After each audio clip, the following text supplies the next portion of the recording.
क्या आपने कभी सोचा कि सरकार पबजी, फ्री फायर, बीजीएमआई ऐसे सारे गेमों पर सरकार बैन क्यों लगाना चाहती है और सरकार इस पर नियम क्यों बनाना चाहती है?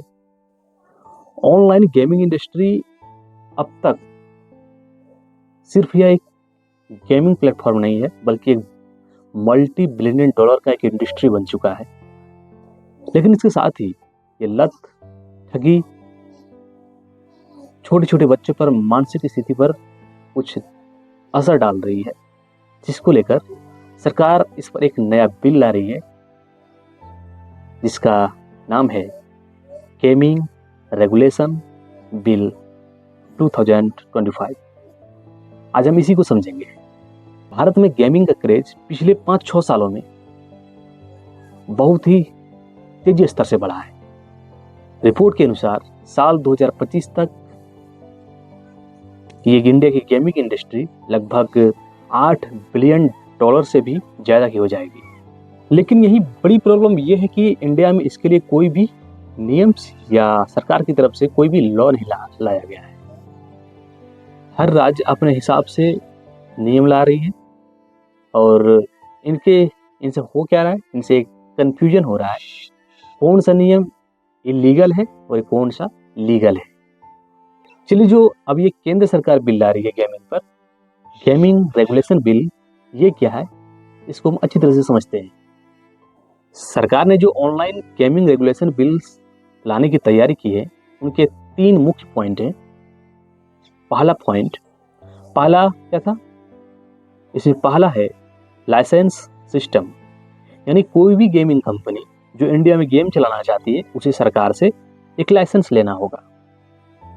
दूसरा, सेल्फ रेगुलेटरी बॉडीज, यानी जितनी भी सारी गेमिंग कंपनियां हैं उन्हें खुद इंडस्ट्री लेवल पर एक इथिकल्स रूल्स फॉलो करने होंगे।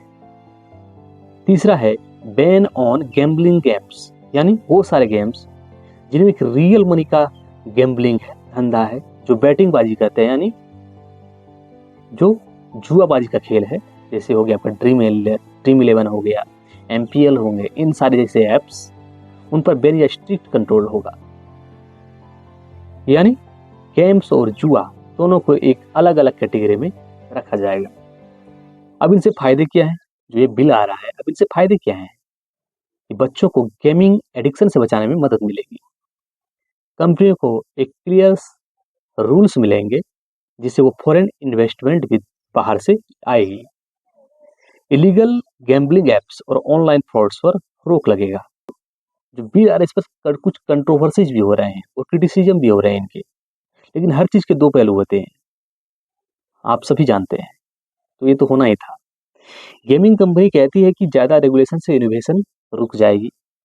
कुछ एक्सपर्ट मानते हैं कि सरकार इस पे सेंसरशिप बढ़ा सकती है, और जो छोटे डेवलपर्स हैं जो कि गेम्बलिंग एप्स ऐसे कुछ बना रहे हैं और कमा रहे हैं, अब उनके लिए भी एक लाइसेंस लेना होगा, जो कि शायद महंगा हो जाएगा और ये मुश्किल काम हो जाएगा। अब आते हैं हम कंक्लूजन पर। तो अब सवाल ये है कि सरकार रेगुलेशन करती है तो बैलेंस कैसे बनाएगी? एडिक्शन और फ्रॉड रोकना भी जरूरी है, लेकिन साथ ही गेमिंग इंडस्ट्री को ग्रो होने से भी रोकना नहीं चाहिए। अगर ये लॉ सही तरीके से इम्प्लीमेंट हुआ तो भारत दुनिया की सबसे बड़ी गेमिंग इकोनॉमी बन सकता है। लेकिन अगर रेगुलेशन ज़्यादा कड़ा हुआ तो इसका उल्टा असर भी हो सकता है।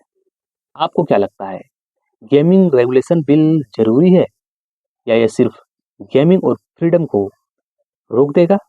कमेंट करके बताइएगा। और ऐसे ही आसान एक्सप्लेनर के लिए आप इस चैनल को सब्सक्राइब करना मत भूलिए। मिलते हैं एक नए वीडियो के साथ, तब तक के लिए आप सभी को बाय बाय।